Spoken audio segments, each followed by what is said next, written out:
Et bonjour, cette vidéo fait suite à la vidéo de Meeple on Fire avec son invité Paul Gara dont le titre est intitulé Qu'est-ce qu'un jeu expert?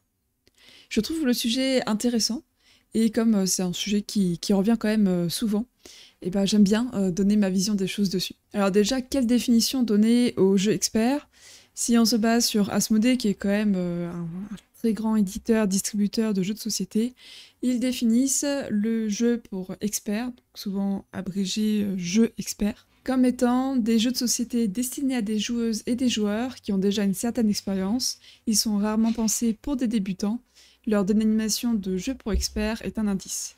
On les caractérise par le nombre et la complexité de leurs règles, la multiplicité des stratégies, la durée des parties et leur temps de mise en place.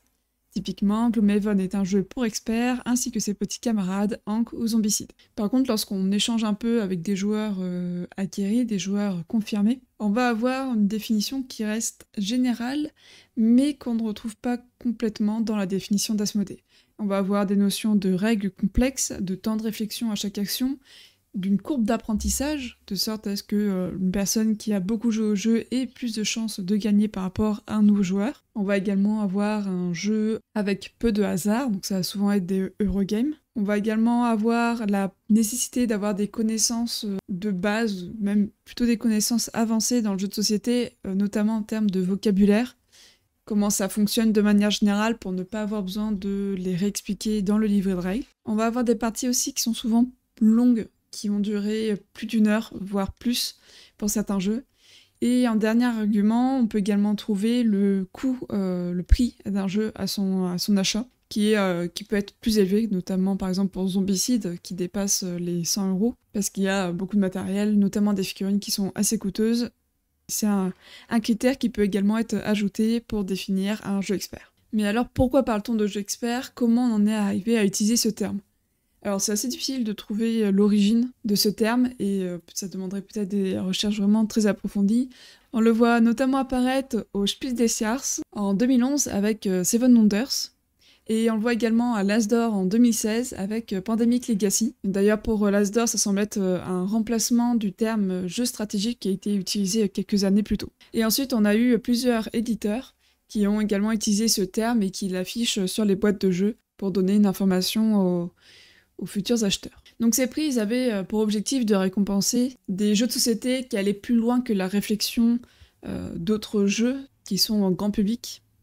Sauf que petit à petit, les jeux à la complexité de plus en plus importante sont apparus, et le terme d'expert en soi, il est très vague et il inclut des jeux qui sont plutôt accessibles à tout le monde, avec des jeux qui sont quand même très avancés, qui demandent un peu tout ce qu'on a vu comme critères avant, en plus, des règles très complexes, des temps de jeu élevés, de la concentration très élevée pour pouvoir jouer correctement. On a ainsi vu arriver une catégorie intermédiaire entre vraiment le tout public, sage familial, et l'expert, qui s'appelle l'initié, qui a un peu pour but de combler cette fourchette immense.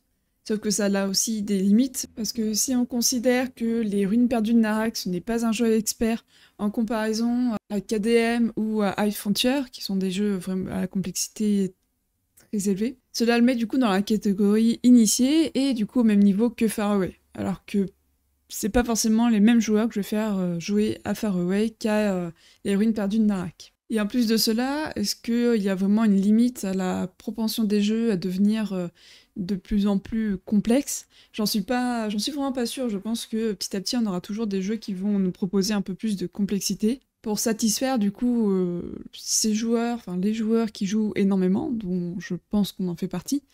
Au fur et à mesure des années, on a envie de nouvelles choses, et ça passe aussi par du coup des mécaniques qui peuvent être plus difficiles à prendre en main. Donc cette notion de jeu expert, elle est un peu sans fin, et des jeux qui peuvent être experts il y a 10 ans le sont peut-être moins aujourd'hui. Donc cette notion d'expert, pour moi déjà, il y a un problème sur le mot utilisé, d'autant plus qu'il fait référence à la fois au jeu, mais surtout aux personnes qui vont y jouer. Un jeu pour experts. Si tu n'es pas expert, qu'importe ce que cela veut dire, mais pour un joueur lambda, en général, il ne se sent pas concerné par ce terme expert, ça veut dire que tu ne peux pas y jouer. C'est pas un jeu pour toi. t'as pas le niveau, t'as pas, je sais pas, le temps, j'en sais rien. Alors qu'au final, quand on va expliquer un jeu à d'autres joueurs, en général, ça le rend tout de suite plus accessible. La compréhension des règles, c'est vraiment un point clé dans la difficulté de prendre en main un jeu. Et du coup, si on l'explique à quelqu'un, ça va devenir plus accessible. Est-ce que pour autant le jeu n'est pas expert? Je n'en suis pas sûre. D'ailleurs, c'est un peu la conclusion qu'il y a eu dans la vidéo de Meeple on Fire et de Paul Gara. C'est qu'un jeu expert ne se résume pas à la complexité de ses règles. Et au-delà de la définition de la complexité d'un jeu par le terme expert, quand on essaye d'expliquer un peu notre passion et qu'on dit qu'on joue à des jeux de société, on en arrive à dire qu'on joue à des jeux experts, et ce n'est pas parlant, je trouve, pour des joueurs occasionnels, voire des personnes qui ne jouent pas du tout. Et en plus, on a l'impression que, en parlant de jeux experts, ça veut dire qu'ils pourront pas y jouer. Bon, je reviens un peu sur ce que j'avais dit précédemment, mais je trouve que c'est vraiment un point bloquant de cette terminologie, c'est qu'on exclut en fait les gens par le fait de dire que c'est expert. À la base, expert, ça signifie vraiment qu'il faut ça reconnaît une expérience pour la personne, donc ici pour le joueur. Et dire qu'un jeu c'est pour les experts, ça veut dire que tu ne peux pas y jouer. Alors que les Ruines perdues de Narak, en soi, si vraiment t'as envie d'y jouer, ou même Zombicide, si t'as vraiment envie d'y jouer, tu peux y arriver. Moi, Zombicide, c'est vraiment... il me semble bien que c'est mon premier jeu, donc j'avais pas de connaissances avant, j'ai réussi à y jouer. Donc dire que c'est un jeu pour les experts, j'ai un peu du mal. Et heureusement qu'on me l'avait pas dit à l'époque, parce que peut-être que je n'aurais pas joué et que je ne jouerais pas aujourd'hui aux jeux de société. Donc quand je dois présenter ma passion à d'autres personnes, je suis souvent bloquée et pas à l'aise pour en parler. Parce que j'ai pas non plus, déjà en plus, joué en solo, c'est encore un autre niveau. Mais c'est vrai que si j'ai envie de présenter, d'apporter des jeux, je vais pas apporter des jeux experts. Donc comment j'explique que je joue aussi à des jeux experts à côté? C'est quoi des jeux experts? Enfin, il y a vraiment un problème là-dessus pour définir des jeux. Donc au final, j'essaye de dire que je joue à des jeux plus stratégiques, en restant assez large, sans fermer la porte à des jeux plus tout public. D'ailleurs, je trouve que Geeklet en parle bien dans son article Le poids des mots, le choc du sens, les jeux experts. Lorsque face à un non-joueur, je m'annonce comme joueur jouant à des jeux experts ou comme joueur expert, je me trouve presque systématiquement confronté à ce mur sémantique et je génère sur autrui une terrible envie de fuir, une incompréhension totale de mon hobby, un sentiment d'infériorité. Je le vois bien dans ce visage qui se décompose et mon interlocuteur qui n'a plus que pour objectif de mettre un terme à ce sujet de conversation. Sans compter l'image qui m'est désormais accolée. Il me fallait bien remédier à cet état de fait, car un passionné aime à évangéliser, à attirer de nouveaux adeptes, partager sa passion. En ajoutant expert à tout bout de champ, il rate son but avec brio. J'opte dorénavant pour le mot de confirmer. Vous ne me croirez peut-être pas, mais l'effet obtenu n'est pas le même. Confirmer semble de suite plus accessible. Voilà, je vous invite à aller lire la suite de l'article que je trouve très bien. Je suis vraiment d'accord avec ce qui est décrit ici par Geeklet. C'est qu'il faut pas faire fuir les gens, faut pas parler de jeux experts. Déjà que ça veut rien dire, et en plus c'est pas parlant, et ça fait peur. Donc le terme de confirmer est plus intéressant. D'ailleurs, si on fait un parallèle avec les jeux vidéo, on n'a pas cette notion de joueur expert. On a des hardcore gamers qui sont en général... plus des personnes qui vont poncer des jeux ou qui jouent énormément, mais c'est pas lié forcément au jeu auquel ils jouent. On a un petit peu ça avec Dark Souls, et encore, celui qui a envie d'y jouer, il y joue, quoi. On va pas lui dire que c'est un jeu expert. Alors ça n'empêche pas qu'il y ait de l'élitisme dans les jeux vidéo, il y en a. C'est beaucoup plus valorisé de jouer à Dark Souls que de jouer aux Sims ou aux jeux mobiles. Mais en tout cas, on n'utilise pas de termes comme ça d'expert, qui est un peu prétentieux, et qui exclut une bonne partie de la population.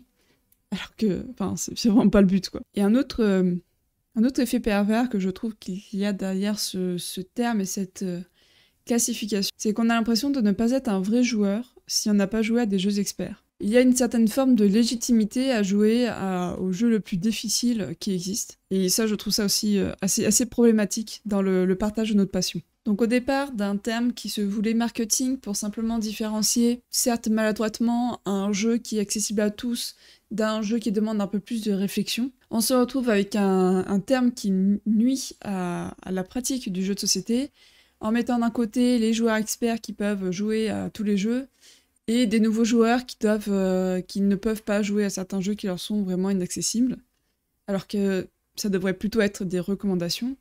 On a un peu cette impression que tant qu'on n'a pas joué à certains jeux dits experts, on n'est pas un vrai joueur et que notre avis n'est pas légitime, alors que c'est faux. Enfin, je sais pas à quel moment on en est venu à arriver à ce point-là. C'est devenu un mérite. Être un joueur expert, ça se mérite. Ça se mérite en jouant à des jeux très difficiles. Et on recule sans cesse la notion de jeu expert. De toute façon, on n'arrive pas à le définir, donc ça veut un peu rien dire. Donc est-ce que c'est pertinent d'avoir cet indicateur qui nous indique si un jeu est plus ou moins difficile? Je pense que oui. Je pense que oui, mais pas de cette manière. Dans le sport, on a souvent des notions de couleur pour indiquer un niveau d'expérience, même au-delà, un niveau atteint de compétence. On va éviter de mettre un élève en haut d'une piste noire de ski, ou de le mettre face à un adversaire ceinture noire en judo, pour des raisons évidentes que les deux personnes n'ont pas les mêmes compétences. On va également retrouver cette notion de difficulté pour la musique, où on va pas jouer un morceau d'une complexité immense, alors qu'on arrive à jouer à peine 3 notes qui ne sonnent pas encore très bien. Et de la même manière pour l'artisanat, il va déjà falloir apprendre à faire les concepts de base pour ensuite pouvoir faire les plus beaux meubles ou les plus belles sculptures qu'on puisse réaliser. Donc je pense qu'en jeu de société, on peut vraiment avoir un indicateur, non pas si c'est expert, initié ou familial, mais plutôt un niveau de complexité comme on peut le trouver sur Board Game Geek avec une note sur 5. Ça restera un indicateur qui sera basé essentiellement sur du ressenti, donc ce sera imparfait, mais ça permettra de donner un indicateur au moment de l'achat. C'est pas parce qu'un jeu est noté 3 sur 5 que, en tant que nouveau joueur, tu ne peux pas y jouer. Par contre, si c'est noté 5 sur 5 et que tu n'as jamais joué, c'est un peu à tes risques et périls, mais au moins t'es prévenu à l'avance. Tu peux très bien jouer à Hide Frontier sans avoir joué à d'autres jeux avant. Par contre, tu risques de galérer, donc voilà, on te prévient et après tu fais ton choix.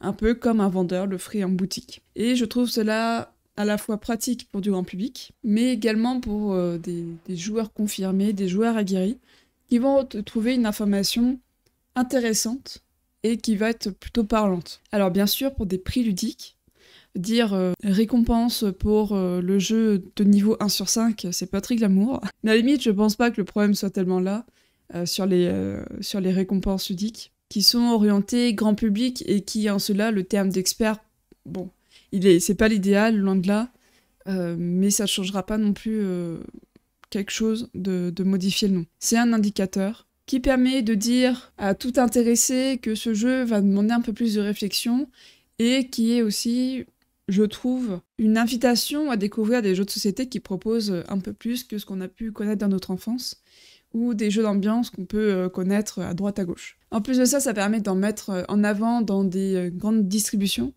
Même si le terme n'est pas vraiment le bon, je ne pense pas que ça doit remettre en cause le prix. Donc pour conclure, je dirais qu'un jeu expert, c'est avant tout un niveau de difficulté, un indicateur, qui est imparfait parce qu'il ne permet pas de mettre en avant toute la richesse, toute la diversité des jeux de société aujourd'hui, en termes de complexité. Et je trouve qu'il pourrait être mieux utilisé avec la présence d'un indicateur de 1 à 5, en se basant déjà sur l'existant avec Board Game Geek, qui permet d'avoir une échelle, comme ce sont des votes communautaires, ça permet d'avoir une échelle de difficulté. Ça restera imparfait, mais ça me semble plus juste, et ça peut éviter d'utiliser ce terme d'expert à outrance, comme c'est le cas aujourd'hui.